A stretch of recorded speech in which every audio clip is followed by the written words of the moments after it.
All right, welcome back again to Bankruptcy with Ben. And I want to share with everybody a story today. And it's a story of a company that just recently filed for bankruptcy. And there were a few things that stuck out at me with this company. One is I never heard of them before. Two, they had a very funny sounding name. Three, they were generating quite a bit of attention in the YouTube sphere. And four, it intersected very nicely with a lot of different kind of cultural entertainment type themes. And that is a story of a company called Hoonigan. What is a Hoonigan, you might ask? Sounds almost like a Dr. Seuss character. That was my initial impression. It turns out they are actually an automotive related company. And I decided to find out a little bit more about them and why they were generating so much attention. And I'm going to share with you an article that I came across online that I think shares a lot of interesting background information regarding Hoonigan. And it's called 40 Facts About Hoonigan. The key takeaways, and we're not going to get into all the 40 facts, only 39 of them. In all seriousness, though, it was founded by Ken Block, who started it as a skateboarding company, and then it evolved into a global automotive brand, and it was known for daring stunts and high-performance driving culture. Now, every day in New York City, I feel like I'm doing high-performance driving. If only I had an actual track, I think I'd probably be a natural at it. So what are some of the background facts? How did this company start? Ken Block was born in 1967. He initially founded a company in 1994 called DC Shoes, sold it for the tidy sum of $87 million and used that money to start Hoonigan. Where did the name come from? He adopted the term Hoonigan as a combination of the words hoon and hooligan, which he copyrighted. So it's not a Dr. Seuss character. It's a combination of the word hoon, which was an Australian slang for reckless driving behavior, and hooligan, which, kind of a thug. So it encapsulated his brand and personality. So then he had a racing career in 2004, 2006. He was doing even more races and rallies, and he won his first race in the 100-acre wood. Then he started some really cool stunt videos, Gymkhana videos. In 2006, he launched them, and that's what really started to take things off, as he posted these videos on YouTube of him doing these kind of really daring stunts. It was featured on the Discovery Channel. He was jumping off ramps, and then it expanded into automotive accessories and apparel, and that's what kind of gave him the in to the kind of high performance driving culture and the enthusiast lifestyle. It then kind of was acquired or kind of merged into this company called Wheels Pro, which owned numerous aftermarket brands that manufactured automotive parts and accessories. And that's all going to be discussed in more depth in the bankruptcy documents. So that gives us kind of a little bit of the background. Now, before we get into the actual bankruptcy documents, let's just have a little bit of fun and take a look at one of the videos. I've clipped it out here. And let's have a look.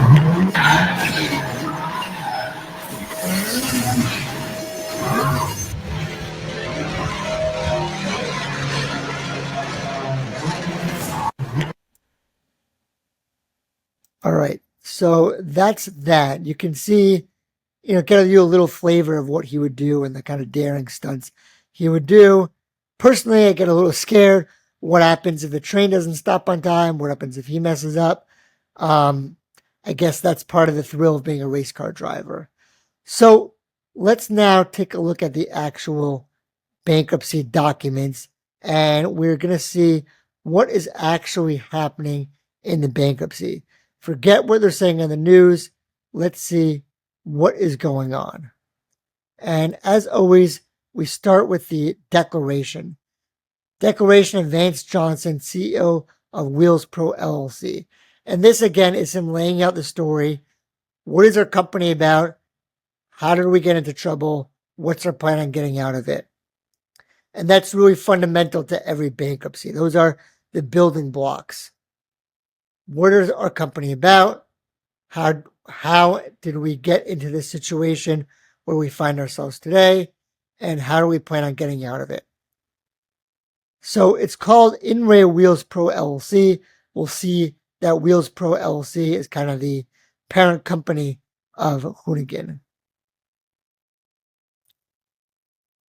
So it was founded in 1994 as Wheel Pros with a focused mission to become an industry leader in wheel design, sourcing, marketing, sales, and distributions.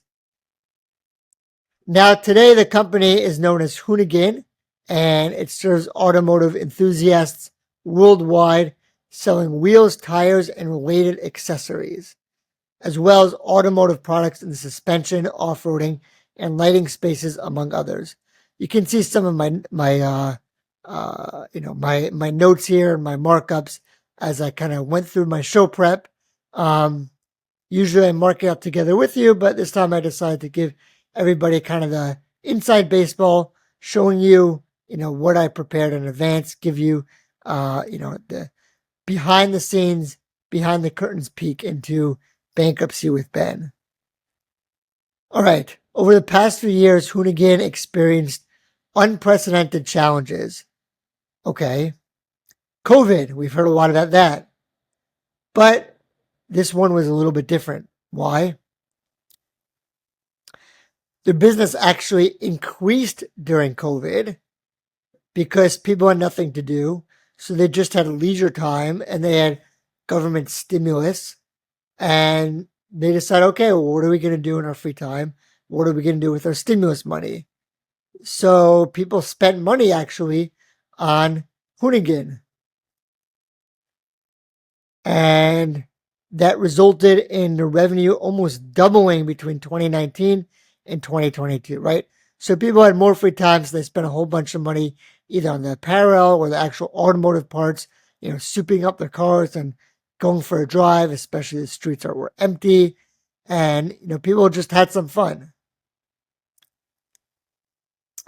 However, macroeconomic issues, and again, to get into a little bit of economics, when they say macroeconomic issues, they're talking about the industry as a whole, the performance of the industry, the structure of the industry, and the behavior of that kind of economy of that industry as a whole. And that's what they're talking about. And what happened? Interest rates went up. So when interest rates go up, it's more expensive for a company to borrow money. When it's more expensive for a company to borrow money, they have less money to play around with, and consequently, less money to play around with, less they can invest, and then potentially decline in the company. And then inflation, again, interest rates going up, and now things are more expensive to buy in general. Supply chain disruptions. If you remember after COVID,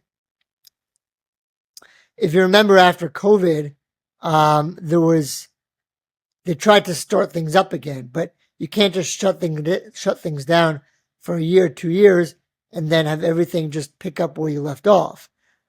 There's going to be a massive backlog. They're going to try to work through it.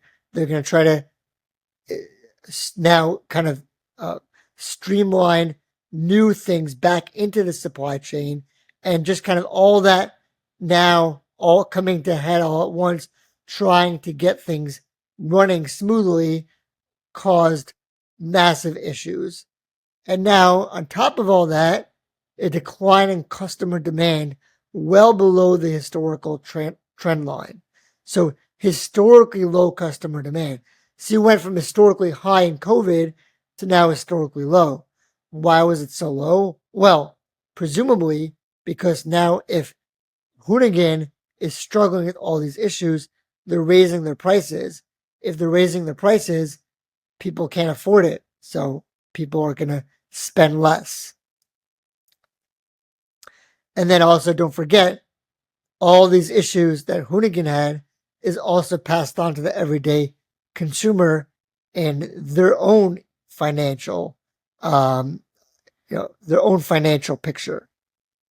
So the interest rates, everything means often more, more financial burdens on individuals, less money to spend. Okay. Now we're going to get into one of my favorite paragraphs.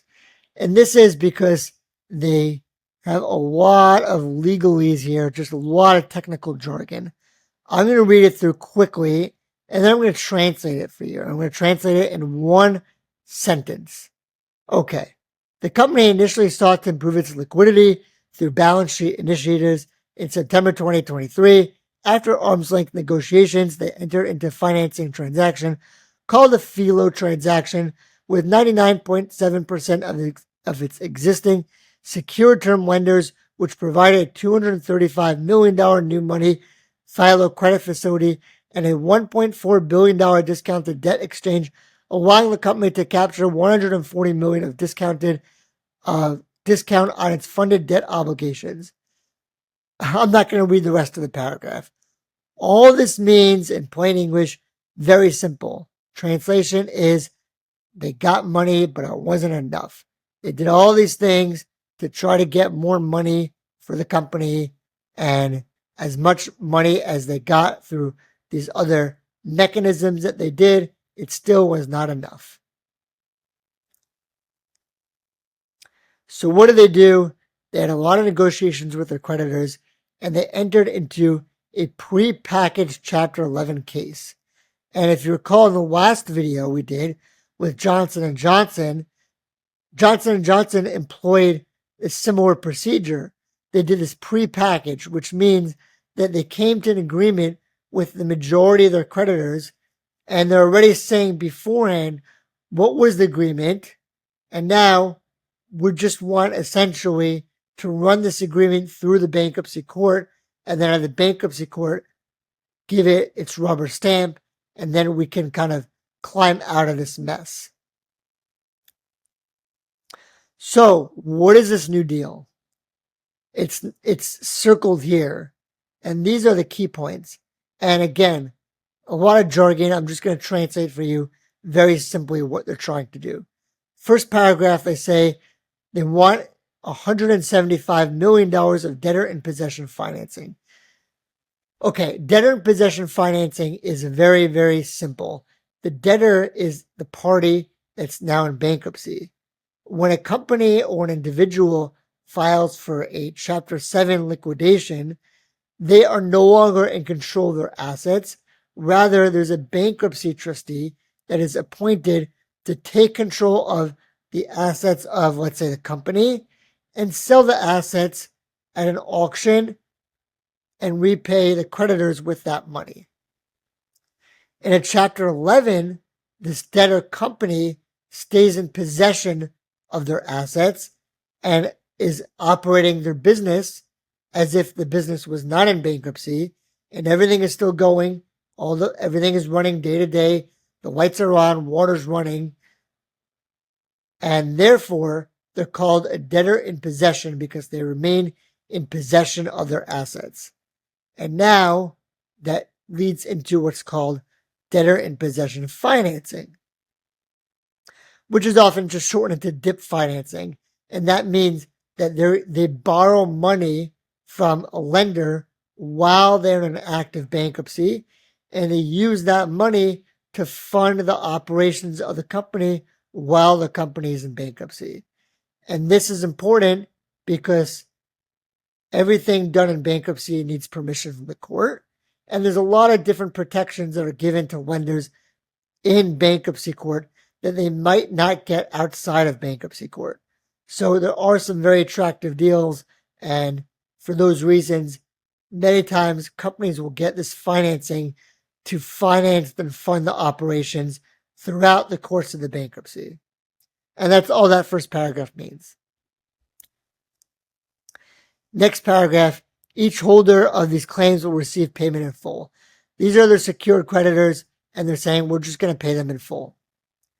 Next one, they're saying this allowed first lien claim is going to receive its pro rata share of 85% of new equity interests, blah, blah, blah, blah, blah. What does that mean? It means certain lien holders, meaning the secured creditors, are the ones that are the lien holders. They're going to get some equity of the new company. So in exchange for certain kind of restructuring of their loans, they're going to be given an actual ownership stake of the company. Now you got some of these junior claims that are lower down on the priority list, and they're going to get cash payments. Everyone likes cash. And then you have the general unsecured claims, the claims that do not have liens. They're going to get paid back in full. Cancellation of existing equity interests. That means whoever has ownership interest now in terms of creditors, that equity is going to get canceled. And they're going to not only get the initial financing, they're going to get what's called exit term loan facility in the amount of $570 million. Exit term loan facility is fancy legalese, and that means it's more lending, more money that they're going to get, and that's going to be the second batch of funding that takes them out of bankruptcy. So there's one which is so that they can repay the costs of running the business during bankruptcy, and then there's money that they're going to get so they can actually fund the bankruptcy plan and start repaying their creditors and have money to operate when they leave bankruptcy. So that is the nuts and bolts of the plan, what they actually want to do. All right, let's go on. The corporate history. The company, formerly known as Wheel Pros, was founded in 1994 with a vision to design, market, sell, and distribute aftermarket automotive wheels, performance tires, and related accessories. So again, this just means the aftermarket is that they sold these parts and accessories after the vehicle was manufactured. In other words, a lot of this was kind of custom wheels, tires, all sorts of just kind of really cool, really cool, for lack of a better word, bling for cars.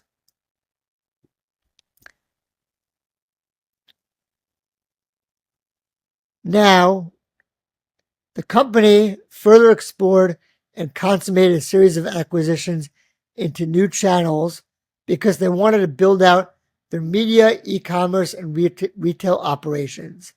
So in September 2021, they acquired Hoonigan. So Wheel Pros bought Hoonigan. Hoonigan became popular through a series of short videos showing all the stunts, like the clip that we played before. In 2021, their videos received 40 million views a month and watched for 180 million monthly minutes. So they're trying to expand into the YouTube field.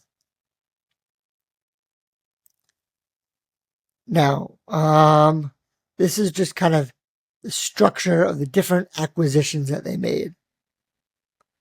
And the last one, they rebranded as Hoonigan. So now, what are the different business units of Hoonigan? They have 5 business units. They have wheels, tires, and accessories, as you can see here. They have suspension and accessories, lighting, and then media and e-commerce, and 4WP. And we'll see what that is in a minute. But those are the 5 business structures. Now, we're just going to quickly go through them one by one. The wheels, tires, and accessories. You don't really need to say anything. You got a really nice picture here showing what it is that they did. Lighting. This was different lighting you can see here they put on the vehicles. the famous Ford Bronco, Jeep.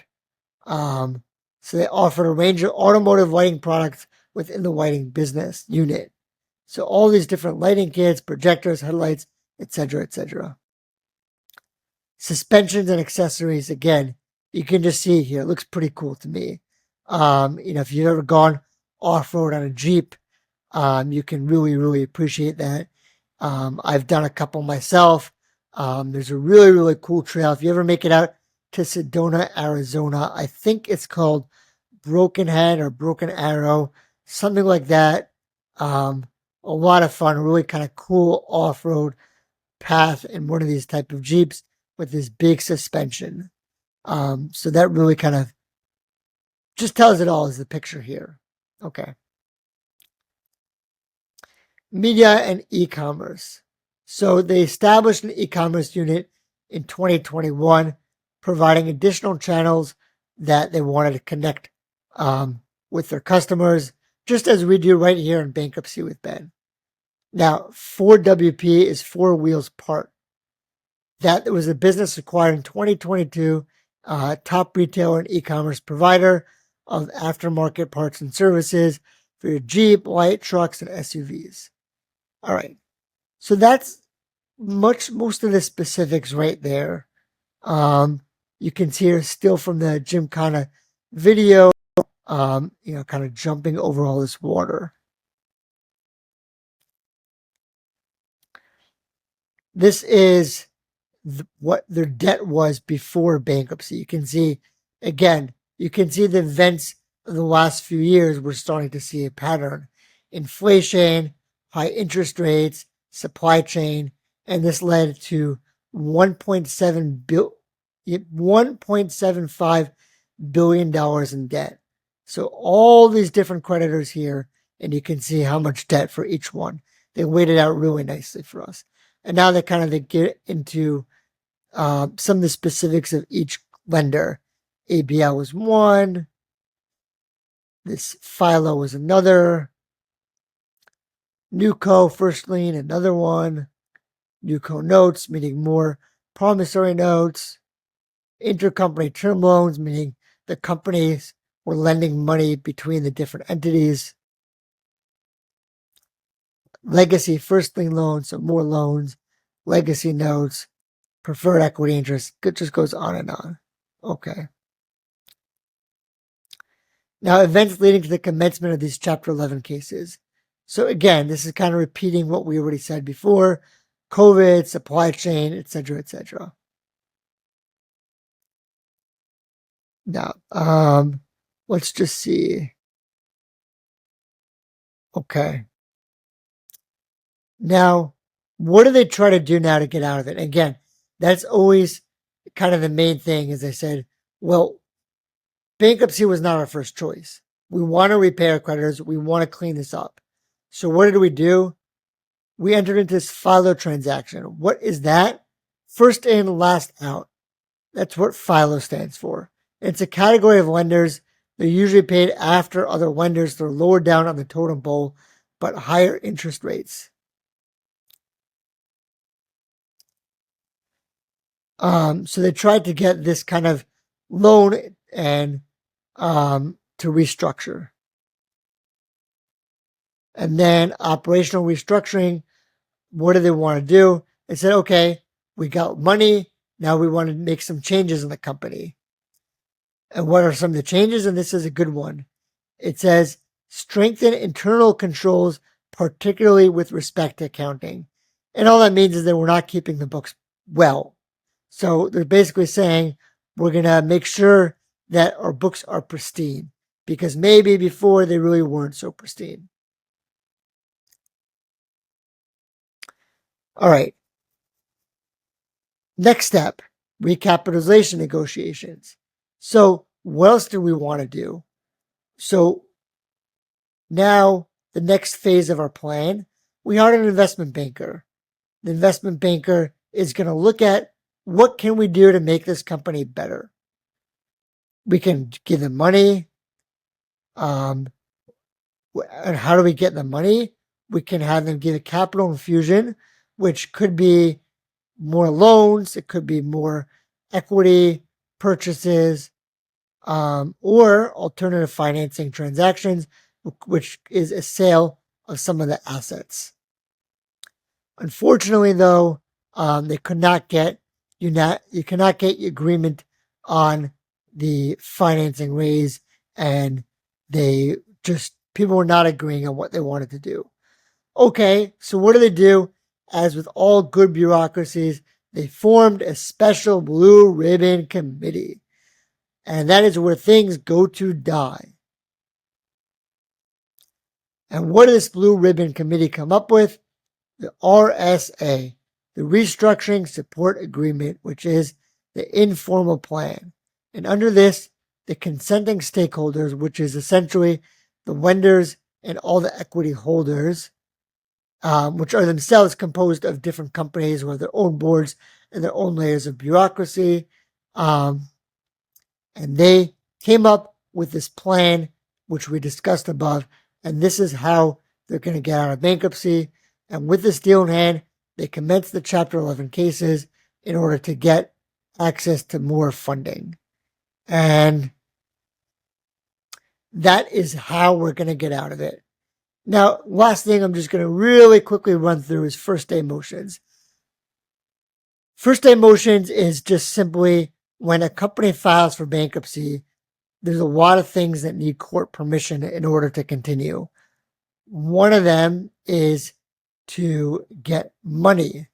And if the company cannot operate without money, well, they need court permission to be able to get the money. But if there's a gap between the time that they get the money and between the time that they file a motion and the time that the court hears the motion and approves it and getting the money, during that lag, the company can sometimes even go under. Depending on the specifics, they need money to operate. So we're saying we're getting this motion out on the very first day of the case, so there's no lag, no delay. We can get the court to approve it right away, and we can continue uninterrupted. Unlike the supply chains, which were interrupted. Now there's ways they want to pay their employees, insurance. They want to make sure they have insurance. Taxes, to pay the taxes, all sorts of stuff like that. And that is pretty much the gist of it. So I think the key points here that I want to take away is even a fun automotive company, even a company with cultural aspects can get into trouble. They want to get out of trouble. This is how they plan on doing it. Unlike the Johnson & Johnson, this one seems a little bit less kind of, a little bit more kind of by the book. They're not trying to kind of pull the same games, quote unquote, as Johnson & Johnson did. And they're also not under the gun for allegedly causing cancer. They were a fun, popular product, and they're going into bankruptcy because of what's causing major financial pressures to many, many businesses today. High interest rates, supply chain disruption, rising costs. So that's Hoonigan in a nutshell. Hope you enjoyed it. If you got value out of it, remember to comment, like, subscribe, and we will see you all in the next one.